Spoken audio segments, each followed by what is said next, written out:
तो Indian DC fans का अच्छा टाइम शुरू हो चुका है क्योंकि DC is finally taking the Indian market seriously. DC extended universe जो पहले जैक स्नाइडर के अंडर था, ऐसा देखा जाता था कि वो इंडियन मार्केट पे उतना फोकस नहीं करते थे और इंडिया में मूवीज़ की मार्केटिंग बहुत ही वीक होती थी, जिस वजह से अच्छी अच्छी मूवीज़ भी इंडिया में अच्छा परफॉर्म नहीं कर पाती थी और इसी कारण से डीसी इंडिया में थोड़ा हल्का ही रह गया है। अब इसका एग्जाम्पल ये है कि जो मैन ऑफ स्टील का ट्रेलर इंडिया में रिलीज़ किया गया था तो वो सिर्फ और सिर्फ एक ही लैंग्वेज में रिलीज़ हुआ था, इंग्लिश लैंग्वेज में। और इंडिया में बहुत सारी लैंग्वेजेस हैं जहाँ पे मार्वल अपनी हर मूवी को हिंदी में और बाकी लैंग्वेज में डब करता था, वहाँ पे डीसी इस चीज़ में कहीं ना कहीं पीछे रह जाता था, जिससे इंडियन ऑडियंस उतने अच्छे से कनेक्ट नहीं कर पाती थी इन मूवीज़ से। बैटमैन वर्सेस सुपरमैन इतनी बढ़िया मूवी होने के बावजूद भी इंडिया में उतना अच्छा परफॉर्म नहीं कर पाई थी क्योंकि ये मूवी भी सिर्फ एक ही लैंग्वेज में रिलीज़ हुई थी। और इंडियन ऑडियंसेस आज भी हैं बहुत सारे लोग जो डब्ड मूवीज़ देखना ज़्यादा पसंद करते हैं और इंग्लिश मूवीज़ में उतने कंफर्टेबल नहीं रहते हैं। और बात सिर्फ डबिंग की भी नहीं है, मार्केटिंग भी बहुत वीक थी डीसी की इंडिया के अंदर।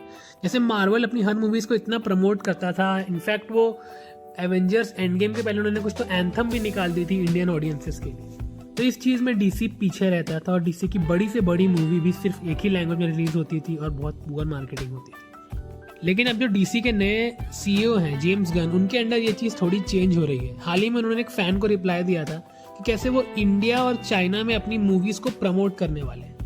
जिनको नहीं पता उनको बता दो कि DCU एक नया रिबूट है DCEU के। और ये चीज़ हमें सुपरमैन के ट्रेलर में भी समझ आती है क्योंकि सुपरमैन का ट्रेलर सिर्फ एक लैंग्वेज में नहीं रिलीज़ किया गया है। इंडियन ऑडियंसेस का ध्यान रखते हुए ट्रेलर को और 3 लैंग्वेज में रिलीज़ किया गया है। ये हिंदी में भी रिलीज़ हुआ है जिससे कि हिंदी स्पीकिंग ऑडियंस कनेक्ट हो, और तमिल में और साथ ही तेलुगु में भी रिलीज़ किया गया।